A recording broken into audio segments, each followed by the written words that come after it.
Mirasee. Hi, I'm Cynthia Lamb, supervising producer of Making It, and today we're sharing a different kind of episode.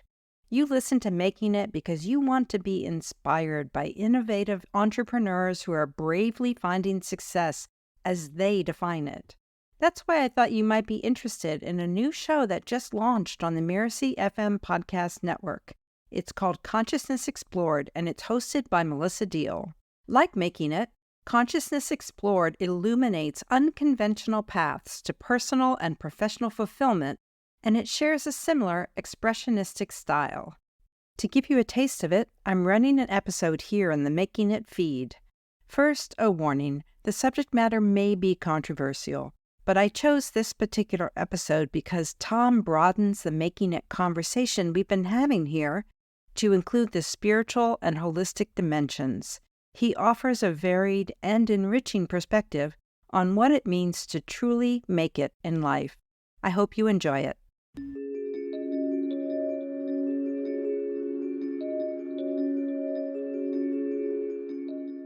And with plant medicine, I've been really circumspect about talking about it openly. And I'm coming out of the closet about it because it's on the cutting edge of what's happening in the therapeutic arena, but also for people who are healthy, well, and fully functioning, looking for ways to literally expand consciousness. Hello, and welcome to Consciousness Explored, where we delve into the mysteries of the human experience and the nature of consciousness. I'm your host, Melissa Deal, and I look forward to continuing our journey today. Each episode of Consciousness Explored features engaging and thought-provoking conversations with leading experts in psychology, neuroscience, spirituality, and philosophy. We'll be diving deep into topics like the relationship between the brain and consciousness, ways to expand consciousness, and the impact that our understanding of consciousness has on the quality of our daily lives. Joining me for today's show is Dr. Tom Garcia.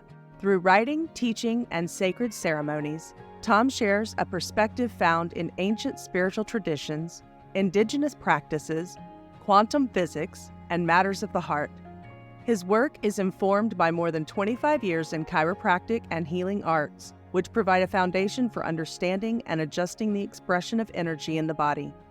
He also has a deep experience with plant medicines, which I'm particularly eager to discuss today.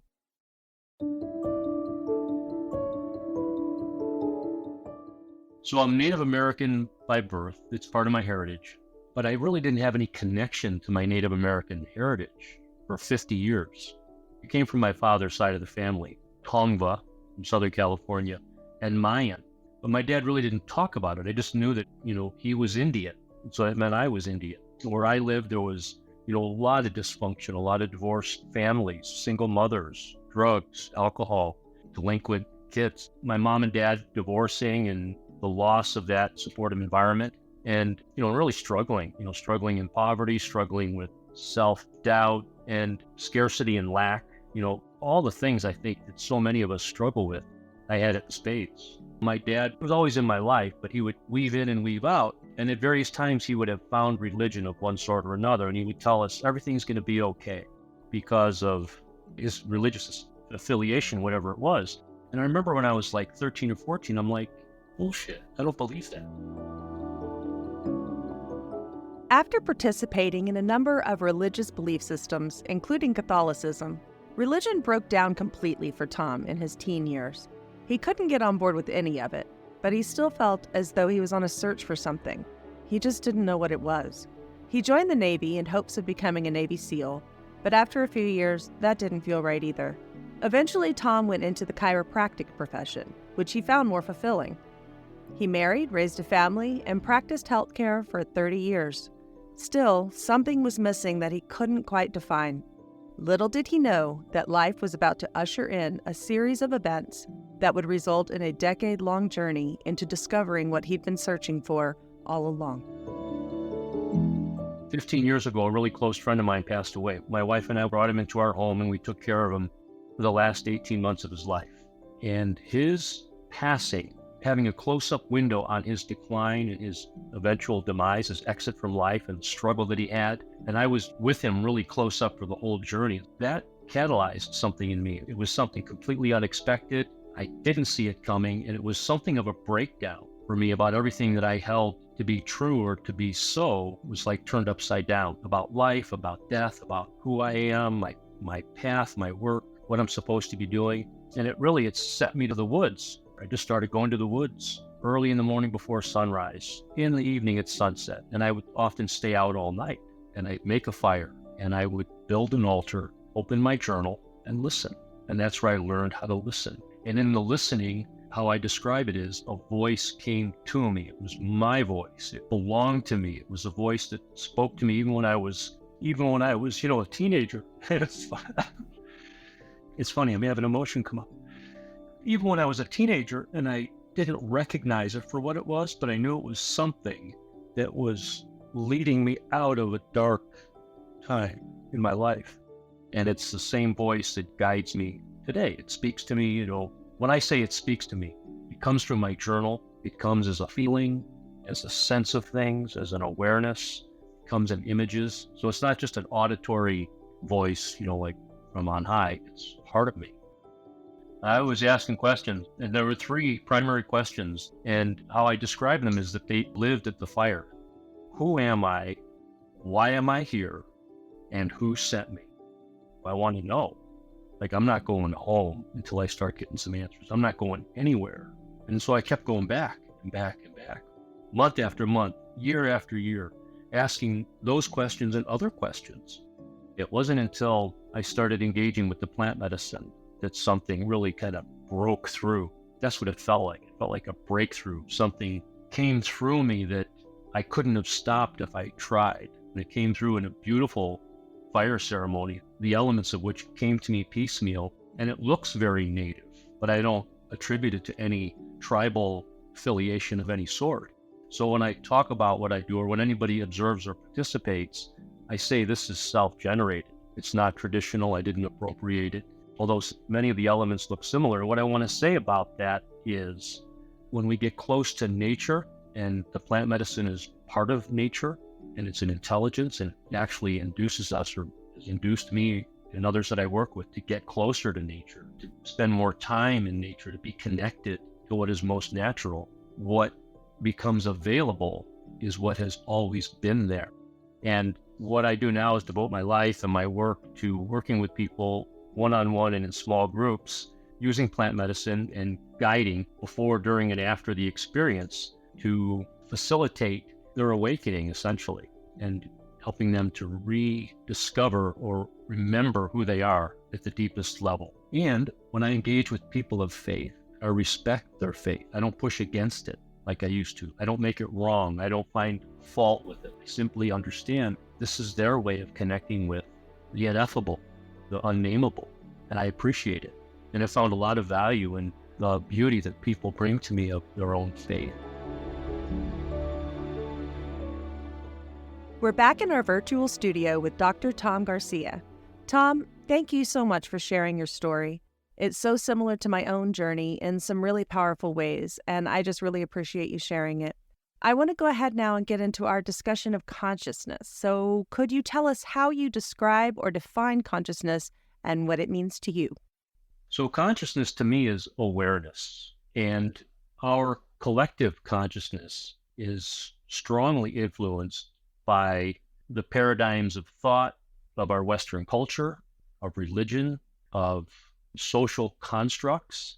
And so we're inevitably influenced by all of those influences on our own. And my work over these last many years has been to really examine my own consciousness, and with others, help them to examine their own, to see where do your beliefs come from and what fuels, for example, the ego mind and its constructs of reality, such that it turns the world upside down.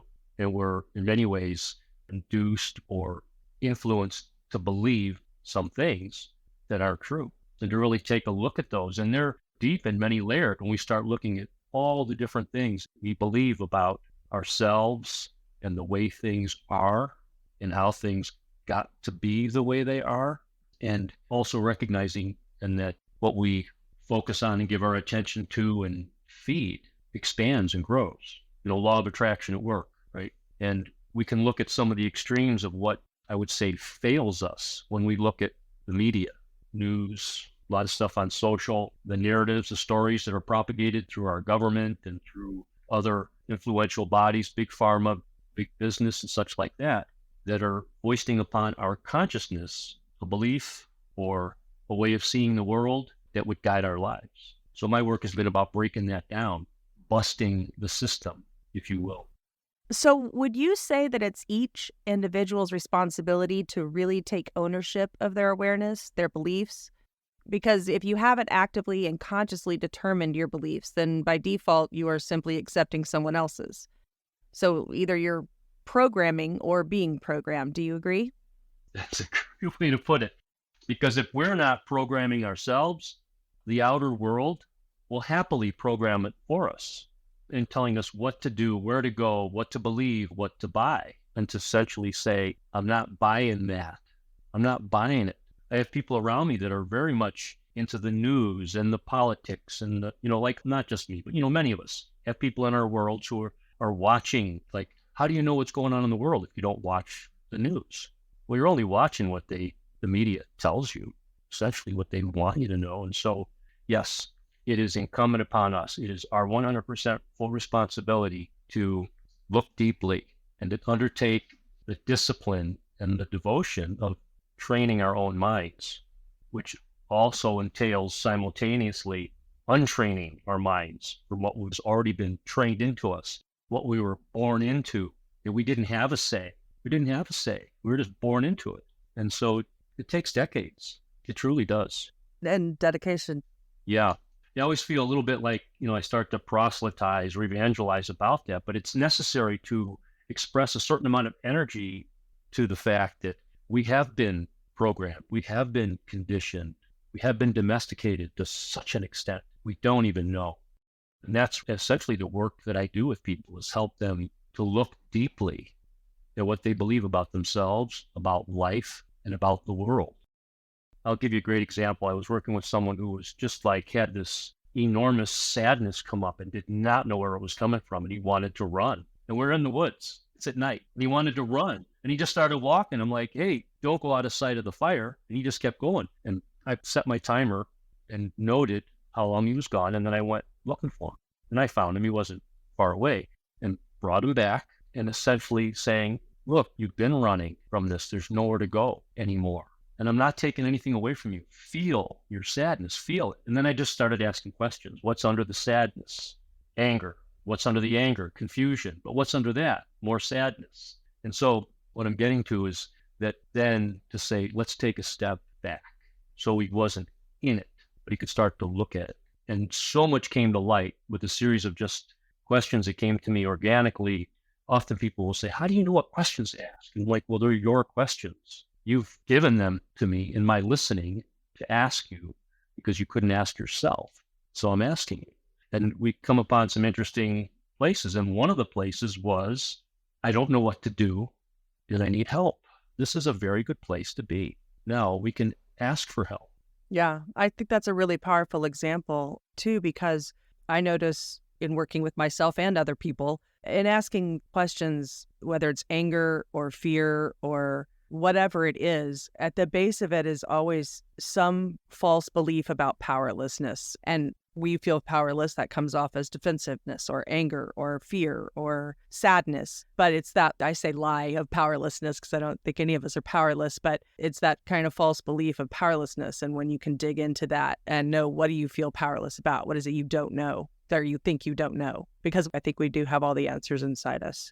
So that's the ego. When I say the ego, it's your ego or mine. It's the ego. The ego is angry. It's upset. It's afraid. And then it doesn't know what to do. But there's something in us that does. And it's not separate from us. It's not God out there. It's within us. It's all around us. It permeates everything. And another part of this conversation, I said, would you agree there is something that's bigger than all of us? And he said, yes. Would you agree that it's vastly more intelligent than anything we could conceive? It's like, yes. Okay. What do you call that? No. But that's okay to not know.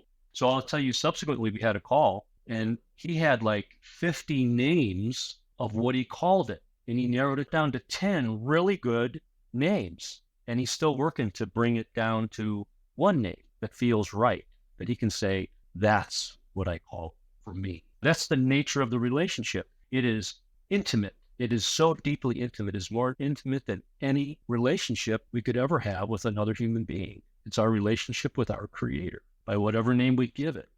Do you feel like the difficulty with that for so many people is years of programming, years of believing that whatever that is outside of us? And so as far as what's inside of us, our physical mind, our ego, we put far too much weight on that to do things it's not made to do. It's not able to do. And don't realize that that thing we think is outside of us is actually just another part of us. Does that make sense? Yes. Yeah. And that's the great lie, if you will, the great deception. That is the nature of the separation, that it's outside of us, that we are separate from it. We were born into it. Even if you're born into a family where there's no religion, it doesn't matter. You're still born into a conversation, an ongoing, already existing conversation about the nature of reality, the nature of God. And there's all these religions that have different ways of describing that. You just have to wonder, and you have to ask those questions and be willing. If your faith can withstand the scrutiny and the inquiry that you come to it with, and it still stands for you, then good on you. But if it's the kind of faith that says, oh, you don't question that because it's over here or they said over there, then yeah, therein lies the problem. Yeah, I completely agree. Okay, so let's jump into plant medicine. I want to talk about that because I think that's a really important modality, a really significant and becoming more mainstream modality of expanding consciousness for people who don't have maybe a deep religious connection that isn't full of beliefs that aren't serving them, or for people who don't meditate, or just an opening to broader awareness. I think it's super important. And I want to hear about your experience with that when you started with it, how you use that today in your practice and with your clients, and just how you feel about it in general. Yeah, so this is a great topic. And everything we talked about before is all connected in some way to this. It's like all hangs together like a group of grapes. Everything's connected. And with plant medicine, I've been really circumspect about talking about it openly. And I'm coming out of the closet about it because it's on the cutting edge of what's happening in the therapeutic arena, but also for people who are healthy, well, and fully functioning, looking for ways to literally expand consciousness. So in my initial work with it, it was deeply, deeply personal, and I could hardly talk about it. I only talked about it with my wife and very few close friends, and had no one to turn to in terms of what I was experiencing, because I was having these massive openings and incredible clarity about things and being shown things and seeing things that shed light on this reality that we inhabit. So I call what I have a parallel universe, a parallel reality. And my inner guidance is just remember which reality you're in. So when I'm in this reality interacting like this, it's one thing. When I'm in that reality, there's an expanded awareness in play, and we can go to deeper places. So it's happening at the legislative level, in the therapeutic models, in psychiatry, psychology, counseling, therapy, all of that. And we're finding that from research that was done in the 50s and 60s, as well as now currently in the last decade, that plant medicine, mushroom, psilocybin, ayahuasca are having enormous benefits and good results, not only with people that are suffering from diagnosable mental illness and challenges, whether it's anxiety, PTSD, or OCD, any number of things like that, but also for people who are on a spiritual path that are looking to expand their understanding of reality, of this reality. And the way I use it today, and I can say this from one of my clients, he said, for me, it's just a reset. Here's a guy, he's corporate, he's well-educated, really smart, and also sees that there's an emotional, energetic reset that happens with plant medicine. And that'd probably be the simplest way to describe what happens. It's a reset. It's hard to put into words because even for them, when they describe how it's helped them, they have a hard time describing what it's done. It removes barriers, blocks. There's openings that weren't there before. A move toward authenticity and a deeper appreciation for who they are at their core, and to be able to live from that place.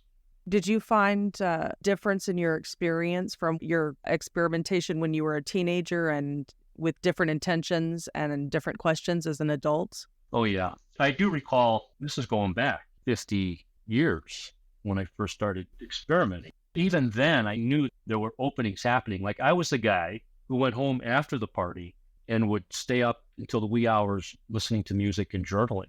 That was not common in my circle of friends. No one journaled. I was like a weirdo, and I didn't want to talk about it really, but that's where my voice came through even then. But today, I'll use plant medicine in a ceremonial way. So there's lots of intention, not like drafting a list of intentions for how the journey is going to go, but setting an intention, creating a mindset that entered into a setting, a ceremonial setting that is distinct from everyday life. It's distinct from ordinary reality, even before we start with the plant medicine. So that said, when we use plant medicine in a ceremonial way, it makes available something that's not available ordinarily. Even, I would venture to guess, in the therapeutic settings where you're in a room on a bed with a blanket and iPads and earphones, we are not like that when I work. We are outside on the earth at the fire. They're laying on the ground, or they're kneeling, or they're with me around the fire, having their experience. I'm glad you brought that up, because I wanted to ask you what you thought about synthetics. On the one hand, it's fantastic that there's a synthetic psilocybin that can reach more people in places where it's more available or legal, since it's FDA approved, ketamine, for example. I'd like to know how you feel about the difference there in synthetics and actual plants.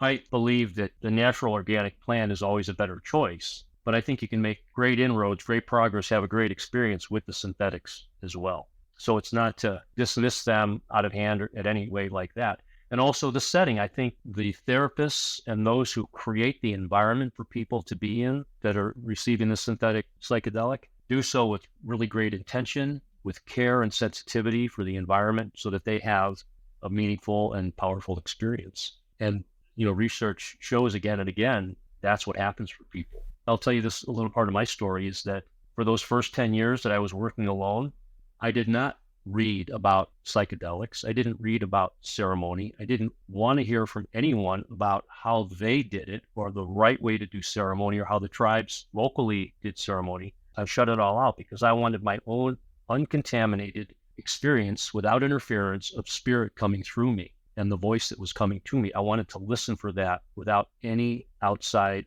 influence whatsoever. And then 5 years ago, when I started coming out of the woods and engaging others, I discovered, oh my God, there's been a decade of organizations and research. And Michael Pollan came out with this book, How to Change Your Mind, 5 years ago. And I got it when it came out. And it's a wonderful historical perspective, scientific, and also his direct experience. And now I have stacks of books on psychedelics and psychotherapy, and finding that they're all overlapping, they're all referencing one another, they're all drawing upon some of the same resources. But also there's the inevitable and undeniable personal direct experience, and that's what I wanted.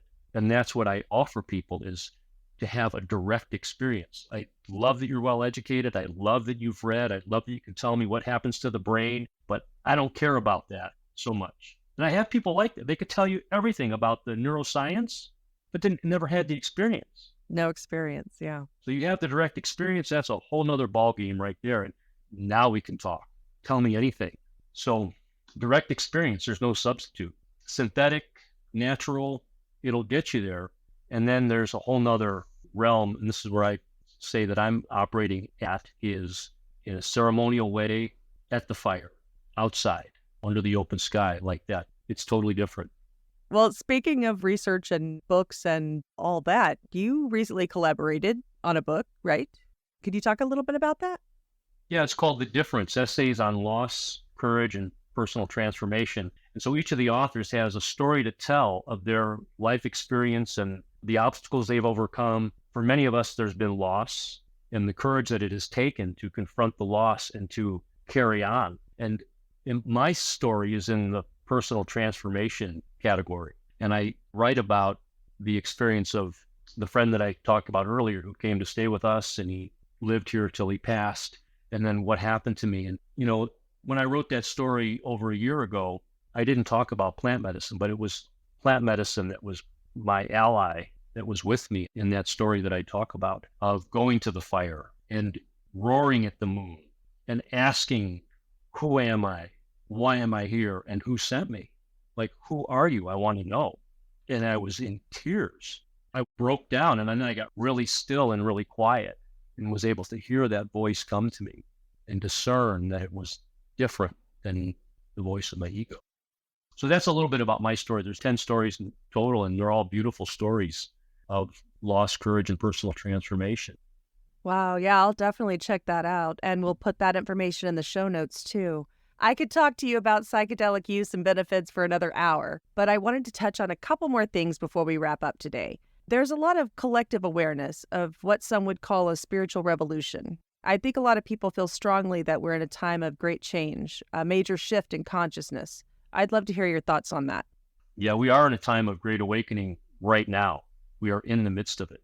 And for those of us that are willing to go with it and to engage it and to immerse ourselves, there's so many things here around releasing our judgments and accepting what is and forgiving ourselves, our distorted views of others and ourselves and the world. And it's happening across all around the world. It's underway.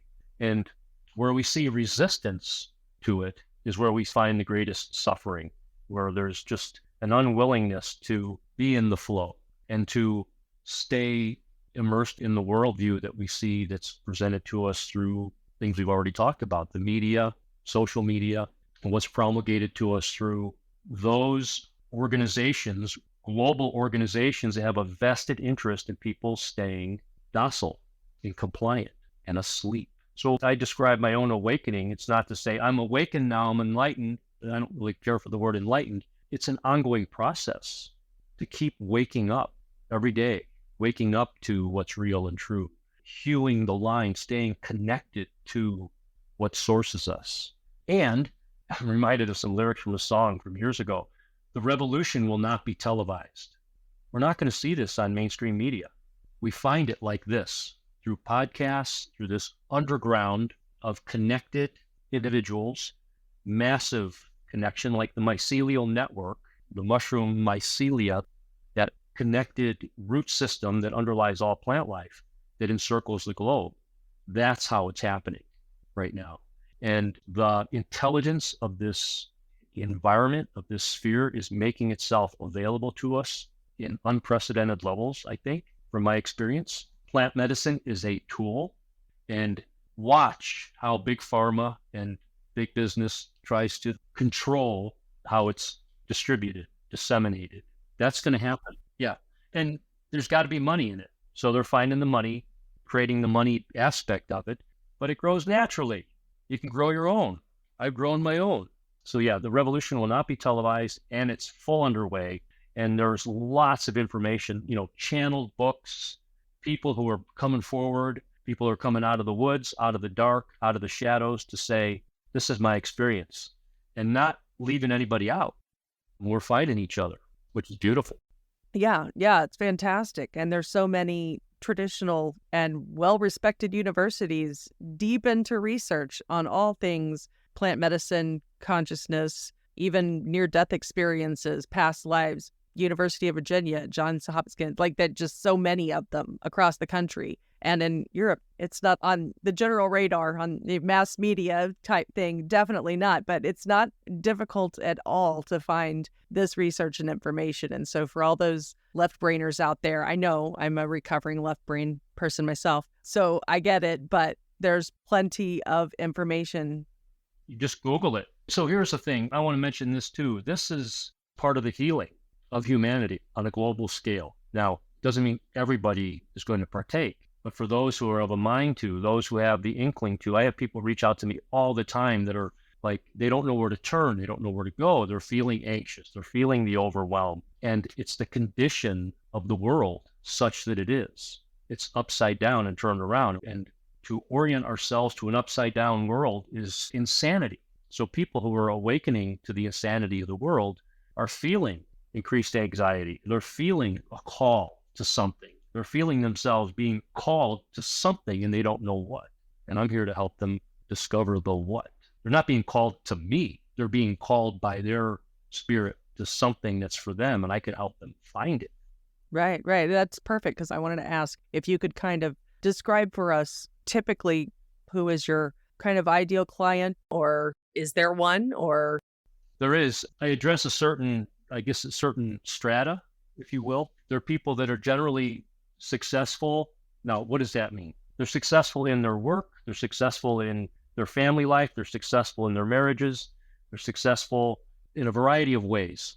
And they're realizing there is something more that they're reaching for. And these are people, they have influence, they have a big reach, and they want to reach their people with greater authenticity, to bring them more value, to help them to find their mojo in whatever it is they're doing. It could be in the world of finance, it could be in the world of art, it could be in the world of dressmaking. My clients is a historical dressmaker. So it almost doesn't matter what walk of life you come from. It's an imperative. Here's something I say with my folks. You must be a pleasure for me to work with, which is to say, I must be a pleasure for you to work with as well, because the work is so intimate and we go so deep, but the reward and the value that comes out of it is enormous. It's priceless. And what I let them know is no one finds their way to me by accident. No one finds their way to the fire by accident, especially when we're there. Say, look around. There is no way you'd have found this ceremonial space by accident. Your spirit led you here. It guided you to me and to this. And this is for you. You created this. So as we wrap up our conversation today, Tom, what would be one thought, piece of advice, anything that you'd like to leave with listeners concerning consciousness and the work that you do? Don't stop asking questions. Keep asking the good questions and get connected. Carve out the time and the space every day to establish, to strengthen, and deepen your connection with Source, with God, with the Creator.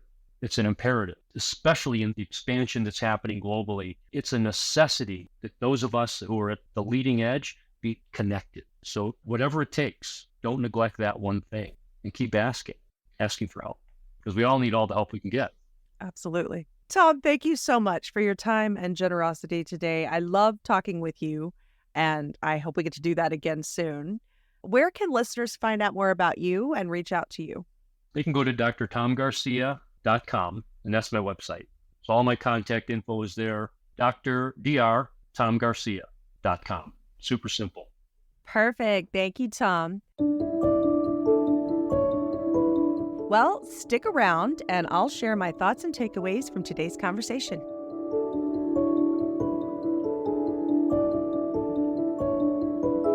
My conversation with Tom was so deeply resonant.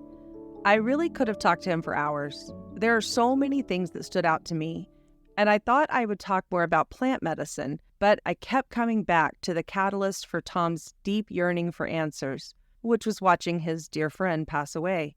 It made me really reflect on the catalyst for my journey. About 15 years ago, I was pregnant and nesting, as pregnant women are wont to do, moving things around and making space for a new arrival. I wanted everything to be perfect for the new little one, and I was moving around some pretty heavy furniture. That night, I began bleeding, and I ended up miscarrying. I was so certain it was my fault, and it hit me pretty hard. I was completely agnostic at the time, and I had no productive way to process that loss, so it mostly showed up as guilt and anger. In an effort to soothe me, my best friend Denise brought me a book called The Shack. I didn't know much about it, but I knew it had something to do with God. So I thanked her, but inside I thought, you're my best friend. You know I don't believe this crap. Why would you think this would make me feel better? I put the book on a shelf and forgot about it. 3 years later, my adopted son Taylor was in a car accident. It happened just 4 months after we had celebrated his 21st birthday. He was in a coma for a couple of weeks before a massive aneurysm caused us to have to make a very difficult decision. We buried him a few days later, and I did not think there was any way that I would survive that. The pain was so visceral and raw and pervasive. I went to his grave every morning after dropping the kids off at school, and I would just collapse on the ground and cry and wail. I didn't know what else to do. I didn't know where he was. Was he okay? Was he scared? Was he looking for me? Did he know how much I loved him? It wasn't just that I couldn't accept that he was no longer alive. I couldn't accept that he no longer existed. One morning I went out there, I put his favorite song on repeat, and I laid the phone on top of his grave. It was something I would do some mornings, I don't know why. As the song played over and over again, I cried out so loudly and so desperately. I begged and pleaded to him that if he was out there, he must find a way to let me know if he was okay. Suddenly, the song I was playing for him stopped, right in the middle. It was so abrupt it caused me to take a pause. As I was reaching for the phone that was still lying on his grave, a new song began to ring out. That confused me because it wasn't a song on my playlist, and it wasn't the song I was playing. But the lyrics caught my attention. Don't worry about a thing, 'cause every little thing is gonna be all right. It was a Bob Marley song called 3 Little Birds. I sat there in complete consternation, having no idea what had just happened or how it had happened. I listened to the whole song, and when it was over, no other song played. Still sitting on the ground, I tried to figure out with my rational mind what had just taken place. There had to be a logical explanation. I picked up the phone and searched it thoroughly for an answer. I don't know how much time went by, but at some point I realized that I wasn't crying. But it was more than that. Not only had I stopped crying, I felt something. I wondered what that feeling was. For the first time in weeks, I didn't feel like I was going to vomit. I didn't feel like my heart was being ripped out of my chest. I didn't feel sadness or anger or guilt. I felt quiet. I felt peace, a peace I'd never felt in my entire life. And I knew, somehow I knew in that still, quiet moment that he was okay. He was better than okay. And I would be okay too. Looking back, I can see all of the more subtle nudges and opportunities I had been granted to see beyond my physical world, all of which I ignored in my dogged insistence to deny all things non-physical. I think that's how it happens for a lot of us, whether it's death, illness, divorce, job loss, or any number of life shakeups. It often takes something truly devastating to get our attention. I don't think it has to be that way, but we as humans are a stubborn bunch. We hold so tightly to our beliefs without question, while demanding answers from a universe that can seem to us so brutally unfair. I did the same thing, so no judgment here, but I think it's time we start questioning more internally and less externally. I invite everyone listening to make a commitment of awareness to yourself. Every day, commit to taking notice of the thoughts, ideas, synchronicities, and feelings that you might otherwise ignore or brush off as unimportant. There is a part of us always trying to get our attention. It is quiet and subtle at first, a tap, a nudge, a gentle knock. If we don't answer, it becomes more. To ignore or dismiss it is to deny the very core of our being, and that will always lead to suffering. In case you're wondering, I went home that day and dusted off the book my best friend gave me a few years earlier, and thus began an ardent search for truth.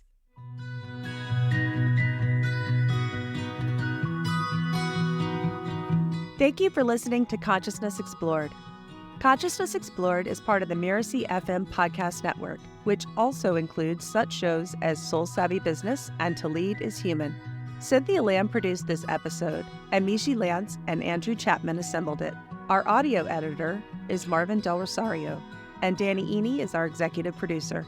If you enjoyed this episode, please follow us on Mirasee FM's YouTube channel or your favorite podcast player, and leave us a review.